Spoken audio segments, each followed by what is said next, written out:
something so profoundly beautiful in this campaign, this moment in American politics. The energy that we are seeing out in the field, especially in early states like Iowa and New Hampshire, is just incredible. Was anybody at the steak fry in Iowa by chance? You're going to want to talk to those folks about the steak fry in Iowa. What we are seeing is people are craving something new, and people are craving something hopeful. And that is what our campaign is offering, and that is what Pete is offering to the American people. For those of you who don't know much about me, I'm a teacher. I taught 7th and 8th grade. That takes courage. Thank you. So when we decided that we were going to go forward with this project and Pete was going to run, it wasn't much of a hard decision for me to leave the classroom and come out on the trail and be with him. Because I think we're in a moment in American politics where we are no longer afforded the opportunity of sitting on the sidelines. And we are all going to have to get comfortable being uncomfortable. And so while even being in rooms like this is still a little uncomfortable for me because this is not my wheelhouse, it is worth it. It's so worth it to travel this country every day and sometimes be in 5-6 states a day, meeting people where they're at and offering them a seat at the table and listening to them and offering them something hopeful and inspiring, because there is a crisis of belonging in this country.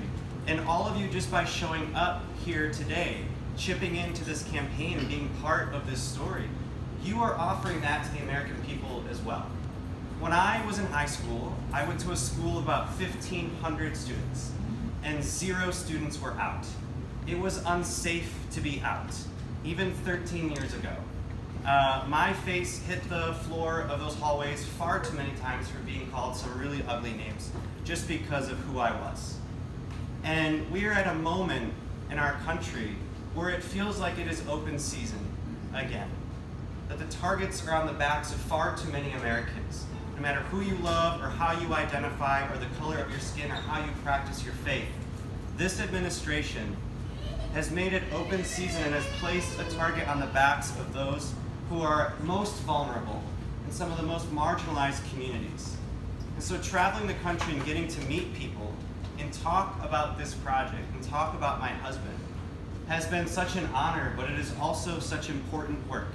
And I'm glad you're right here with me. You are right alongside of me. I wish sometimes I could scoop everybody up in the rooms I talk to and bring you along so that you could see the faces of these teenagers who remind me of myself, who are walking the hallways of their schools fearful of what is going to happen to them, what kind of country is going to be waiting for them.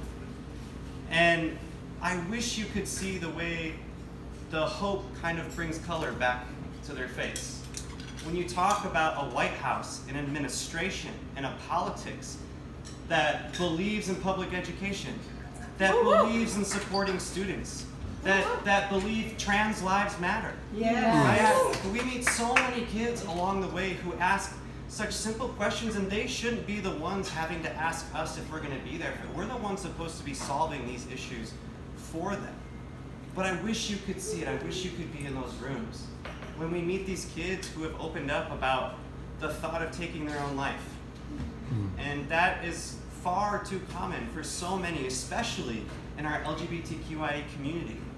We have all had experiences, either ourselves or our friends, our family, where we have been in those shoes as well. And it is time that we offer these kids and Americans something hopeful and promising, and not only hopeful, but an administration that's going to get stuff done. It's going to protect everyone.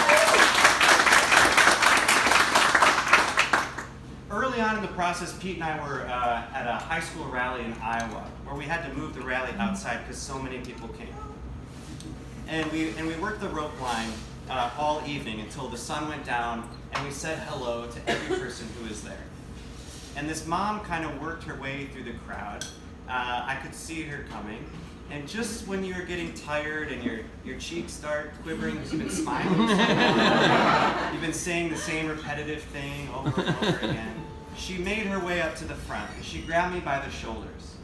And she had tears in her eyes, and her voice was trembling, and she told me, "I need you to know that my daughter told me she was going to take her life. But then she saw you and your husband. And what you are offering, what you have showed her, is something better. And that gave her the confidence and the clarity to stick around a little bit longer. And that's what you all are part of as well. It's not just us. It's not just Pete and I. It is a community of people coming together that believe in something more, that believe in offering a country where people want to stick around just a little bit longer. So I can't thank you enough for being there for that mom, for being with the kids we just met in Miami, for being with the dreamers we met when we were out in Merced, California. All across this country, there is a crisis of belonging, and you are part of this project that is going to sew it back together. Now, if you want to know more about me and more about the project, the internet is a great place. I hope that you'll check out PeteForAmerica.com, ask.PeteForAmerica.com, which is a great search engine where you're going to be able to type in any keyword and you're going to find an article or video where Pete's talked about a specific issue. Sometimes I even go there to prepare for events. And we're also at the end of our quarter. We're at the end of our third quarter. And fundraising is going really strong, and we're really proud of the project we're building. But we are moving at a rapid pace. This campaign took off like a rocket. And we just opened 20 offices in Iowa, 12 offices in New Hampshire. We're opening over 10 offices in Nevada. We have hundreds of organizers on the ground, and we need the funds to sustain that operation. So tonight we're doing something very fun. If you're active on Twitter, you may have already seen it. Our dogs are getting I got it. taking the BuzzFeed quiz to find out which of our dogs you are. Buddy or Truman. You should do that first. And then you can text the keyword either Truman or Buddy to 25859 to get signed up on our list, and it'll shoot you over a link where you can donate as well. And we could really use your support. I think we have a couple minutes, so I would like to take a couple questions if possible. Again, I'll preface that PeteForAmerica.com has some great resources for you. I'm not the policy wonk, nor am I the politician, so sometimes I can't answer everything. So if I can't get to it, I hope you'll check that out. But let's just hear what's on your mind, and then we'll spend as much time talking as possible. I saw your hand go up right away. Sometimes that's dangerous, but... Was that a gift? Oh, God. Don't tell that. Thank you very much. It's so sweet. I'm in Virginia, and today we did a ballot signature sign-up. Thank you. We had quite an interesting group, and we're doing what's called a Queen City Mischief and Magic. It's actually Harry Potter, but Warner Brothers wouldn't let us use Harry Potter, so we call it Queen City. Love it. And Pete is, amazingly enough, Pete is our top candidate. Well, thank you very much. Appreciate that. Pretty good. That's a little different, but anyway, I just wanted to tell you that we did that, and I shot you the picture over of Pete in the garb, the Gryffindor, I'm going to make sure I see it. Oh, wonderful. Thank you so much for getting involved and getting the word out. I really appreciate We had a it. great time doing this. This is a lot of fun. Dressing Thank up you. Pete today was great. Fantastic. So I just Thank wanted you. to say thank you so much for everything that you guys have done for us. Oh, You've thank you. given us hope, something that a lot of us have lost a long time ago. Thank you. So Thank we you. I really appreciate that. And whatever we can do, we're going to keep doing it. Thank you.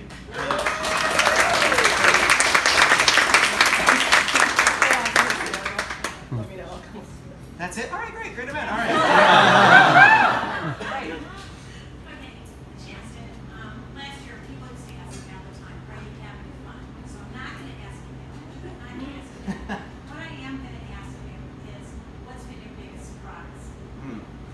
I am having fun. There's actually two promises that Pete and I made to each other before we said go. I said, promise me that I can be my authentic self and that you'll be your authentic self. And promise me that we'll have fun. And if I ever feel like one of those two has been lost, I'm out. And I think we're still there. It's really something nice to see. That I feel like America's getting to know Pete for who he is, and he's not pretending to be anybody else, and we're having a lot of fun too. The biggest surprise, when I agreed to come out on the trail and travel around and meet people, I thought it would mostly just be about talking about how much I love Pete and talking about our story in South Bend. I did not expect, nor was I quite ready for, the amount of hurt that I find every single day across this country. that even though I like showing up and I'm kind of the goofy, eccentric husband who wants to make people feel good and hear people's stories, there's just so much hurt. I spend a lot of time with kids, I spend a lot of time at LGBTQ centers, homeless service providers, and with teachers. And across all those communities and across many of our communities, people are just hurting. And something that this president has done such a good job at is tearing people apart and making people fearful, making people feel small, and making them feel small-minded.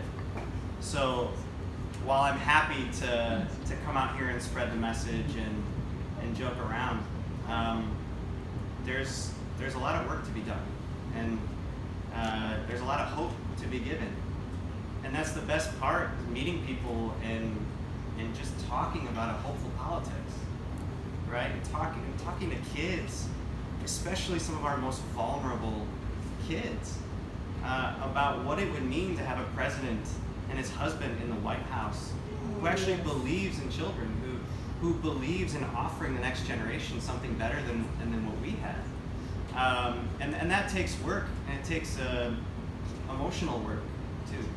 So at the end of the day, you can be pretty exhausted, but it's the best work I've ever done. I love being in the classroom, I love being a teacher, but just getting to see people and tell them that something better is coming, and you just watch them kind of come back to life for a little bit, and you see that hope in their eyes. That's why I'm going to continue traveling and talking to people and doing as much as I can, because everyone deserves that, right? Every single American deserves that. They deserve a presidency like Pete's.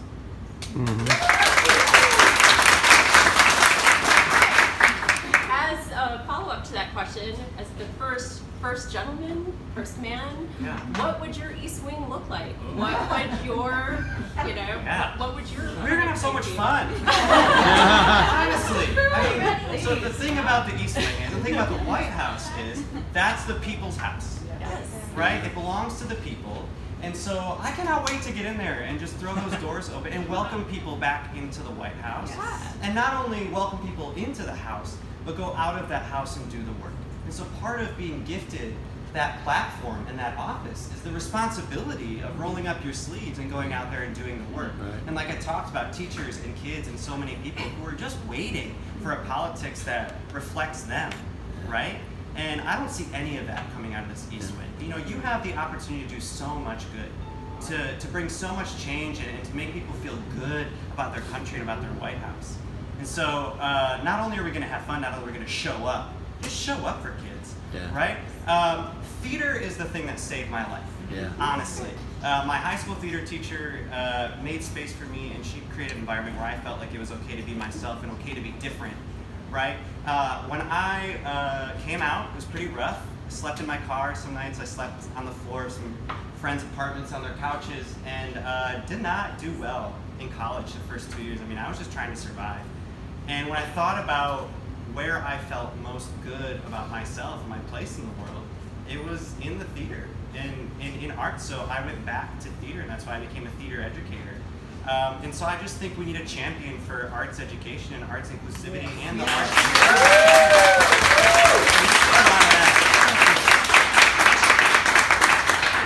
I don't have a question. I have more of a comment.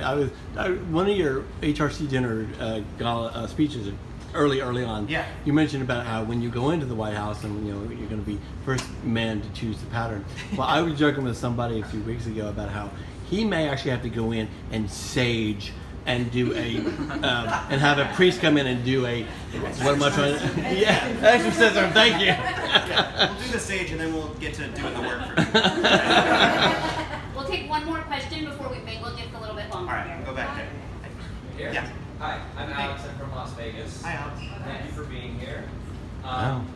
What's one part of Pete's character that makes you hopeful about him being president? Ooh, good question. Yay. It's just his heart. The thing that I think is unfortunate for Pete, and probably most politicians in general, people running, is that you start getting asked the same questions over and over and over again, right? And it's about policy, and it's about what's coming out of this White House, and it's about the latest thing in the headlines. So rarely are you offered the opportunity to really see them, right? And I wish you could just see the magnificent heart that lies in his chest. I mean, I've told this story a couple times, and I'm okay telling it because I think it's important. I'll try to do it fast. When I met Pete, basically, I think we've all kind of been there at one point in our life. I had given up on love. I was so tired of having my heart broken, and unfortunately, I had my heart broken by some really bad people. People who did not treat me with respect.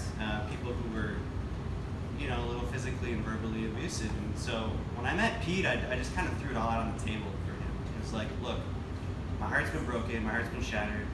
I'm not interested in pursuing a relationship that's not going to go anywhere. I'm certainly not interested in driving to South Bend every weekend.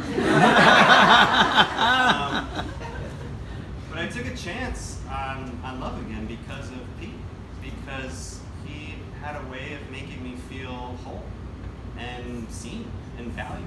And he was so patient and loving and kind, and just the love letters and the poems and but it's not just the magnificent boyfriend and husband.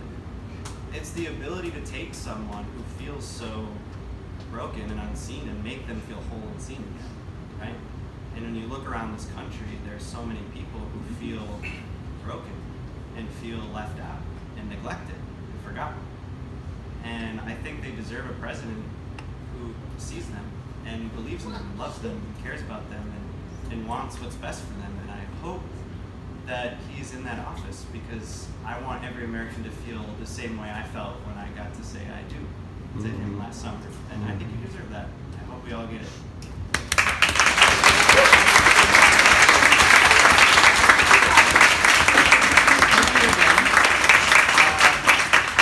Thank you for being part of this. Like Pete says, showing up for a candidate is an act of hope. Believing in a candidate is an act of hope, and so is donating to a candidate. Like I said, we're building a pretty remarkable machine here, and it's going to take those resources to sustain the machine. So tonight, let's do something fun with Buddy and Truman. So you can text Buddy or Truman to 25859. I know a lot of people in this room have already donated. If you have the capacity to donate just a little bit more, we'd really appreciate it, so we can make sure we have those organizers and resources on the ground. It's a pleasure spending time with you this evening, and I can't wait to see you. Thank you, Justin.